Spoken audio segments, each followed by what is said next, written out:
Welcome to a Straits Times Sports Podcast special. The last time we spoke, there was upheaval in the world of Singapore football as the S-League morphed into the Singapore Premier League. Now there's further upheaval.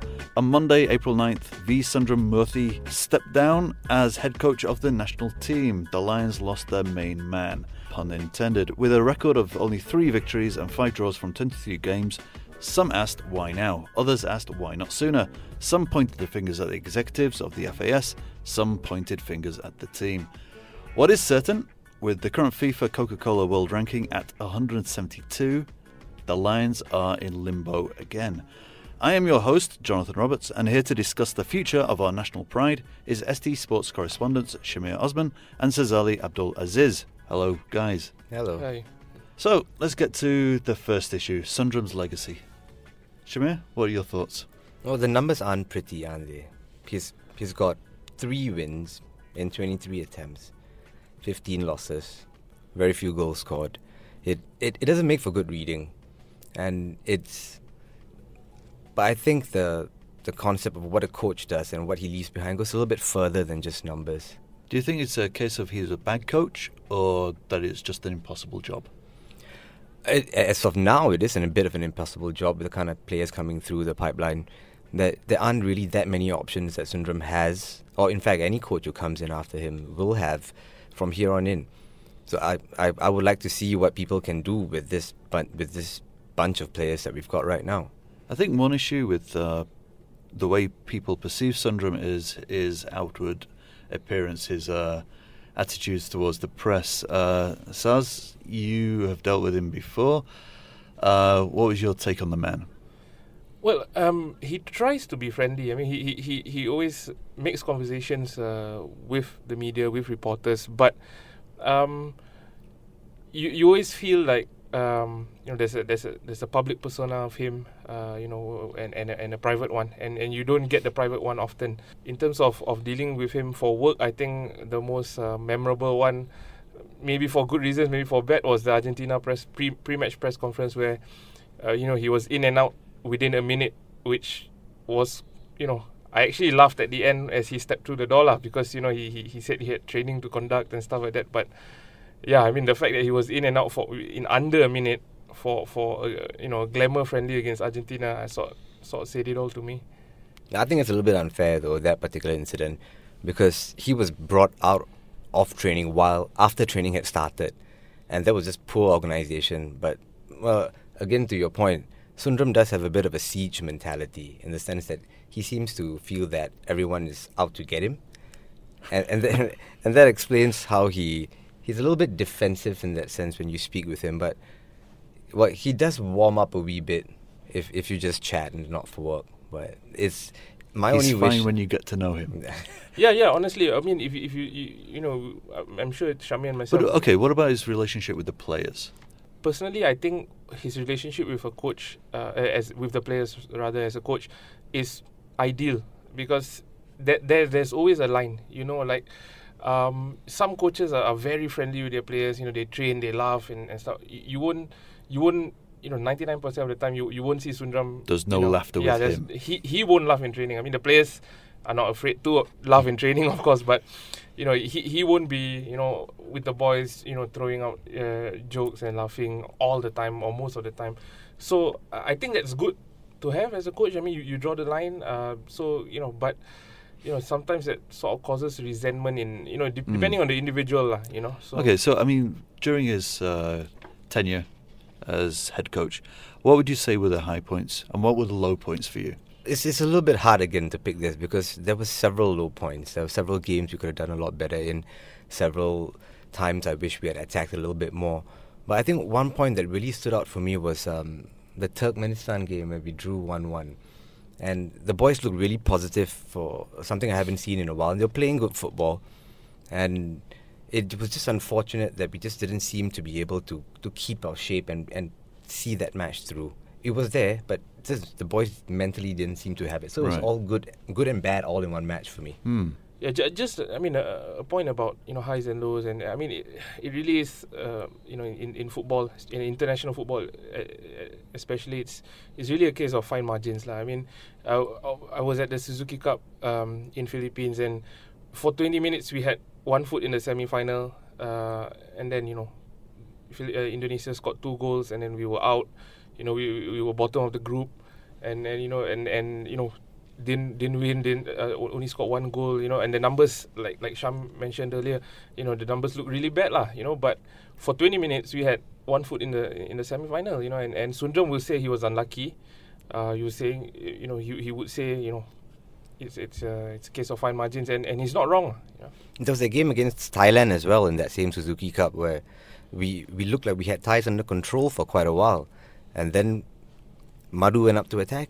They got us on the counter, and then we're out. Okay, so the bigger issue, possibly, is that it's not so much that Sundram was a bad coach by any means, but is the team there? The set of players that he has are from a time past. They were youth products from, say, the mid-2000s. I mean, our current Lions are aging. They are greying Lions, right? There is a little doubt about that, and there's a reason for that. I think the youth development pipelines in Singapore has been broken for a very long time. We haven't been able to fix it, which is why I think whoever else is going to come into Sundram's job is going to struggle in a very similar manner, because these are the set of players who are able to step it up at the international level. And the ones coming through the program, as you can see from our under-23 boys when we got beat by Indonesia last month, we couldn't string 3 passes. We couldn't get a shot on target. It was a shambles.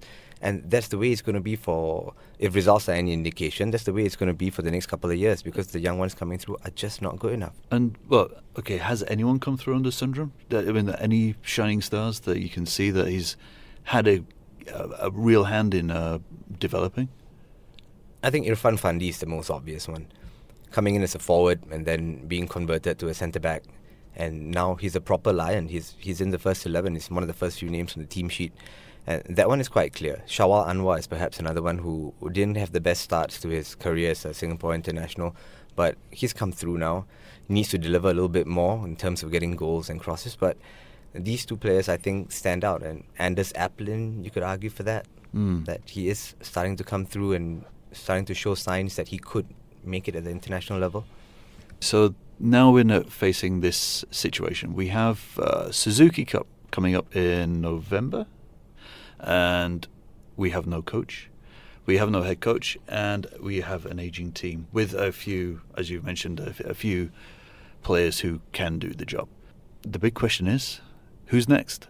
Do we go foreign? Do we go local? Who should take up that mantle? I think there've been a few big names linked to the job, foreign names like Terry Butcher, as Sham wrote the other day in the papers, and Dave Jones, the former Cardiff manager. But I mean, you can argue for bringing them in now, making a foreign hire now, giving that coach 7 months, use the Suzuki Cup, in some ways as a chance for them to... Sorry, a foreign hire caretaker coach, is that what you're proposing? No. I mean, for a foreign hire coach to see through, next couple of years at least, to sort of, steady the ship, and people will say, foreign coaches, they come in, they take time to learn and stuff like that, and it's true, but at the same time, if it would be a bit unfair to any local coach or locally based coach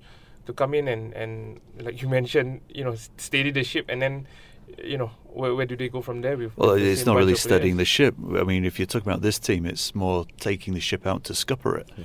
Yeah, pretty much, yeah. I think before we even throw any names out, I think we're missing the entire point here, which is the FA must decide which direction football is going to go. Are we going to just sacrifice this November Suzuki Cup and say, you know what, forget about this. We're starting the rebuilding process right now, looking long term. So fans, we're going to suffer for 5 years, and after 5 years, you'll see a team that can do well at that level. Or are you going to take a short term approach and say, throw in some guy right now, just so that we don't get hammered at Suzuki Cup? This decision must come from the FAS, and it's not clear at this point. Well, it depends who they're looking to appease, because if you're talking about fans, then there is one very clear name that everyone wants to come back. Then it's this once and future king syndrome, and that is Fandi. Everyone wants Fandi to take up the mantle. Saz, what do you feel about Fandi taking on the job? I mean, first of all, I think he's lobbied very hard to get his current position of working with the under-23s, with the under-20, with the target of bringing them to the Tokyo 2020 Olympics. He may or may not achieve that goal lah, but the fact that he's been working for a year and a half with these boys. We've seen some signs, decent results. Yeah, we've seen some results. They started the Singapore Premier League season with 2 wins, and then narrowly lost out in the third game. So I mean, I think it would be nice to see him sort of develop this group of players even further, and then maybe down the road build a national team, a senior national team with them in the team. So you're saying he should not take this if it's offered to him? Yeah, if I were him, I wouldn't. I tend to agree with Saz on this, because Fandi is starting to do some work with this. So there's some effects that we can see already, and he's the sort of coach who really inspires young players. He's an absolute legend in this country. There's no denying that, and Singapore loves him. He's our favourite footballing son. So with that kind of persona, he tends to inspire young kids to do a lot more than they can, and he's starting to do that already with the young Lions. He should stick with it.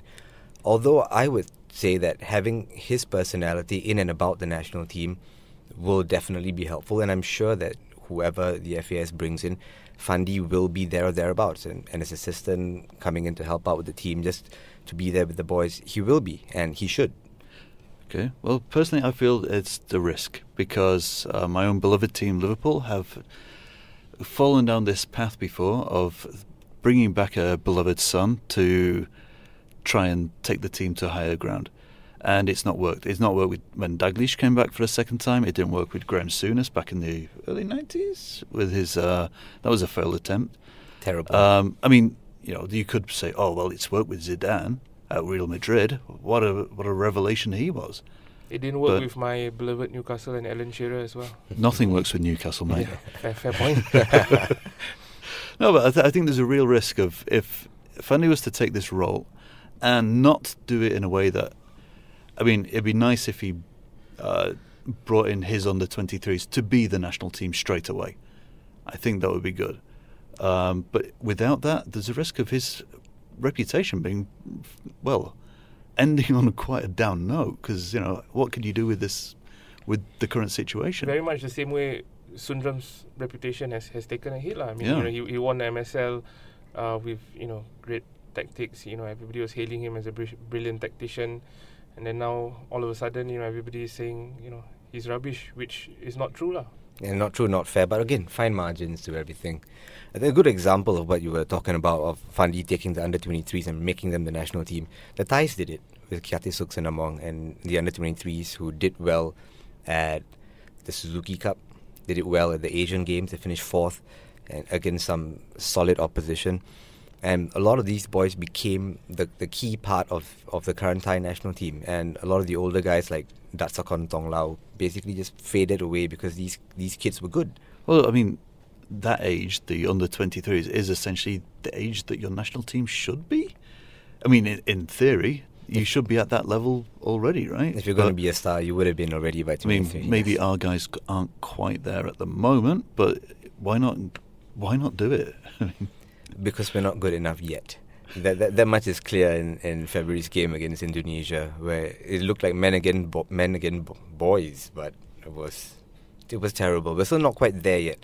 Well, you can go into the whole argument about national service taking away 2 good years from our young boys, but we just need to get over ourselves and deal with the situation as it is. And the FA just needs to find a way to make sure that the boys don't lose those 2 years of development, which actually is a key part in why at 23 they are still boys and not exactly the fully developed football professional that they should be, as we see in other countries. So you're saying it's really a case of FAS needing to be true to their course and not just pandering to the whims of fans of what they assume would be a good fit, or indeed it's just wish fulfillment from them, which kind of puts you in mind of the James Bond analogy.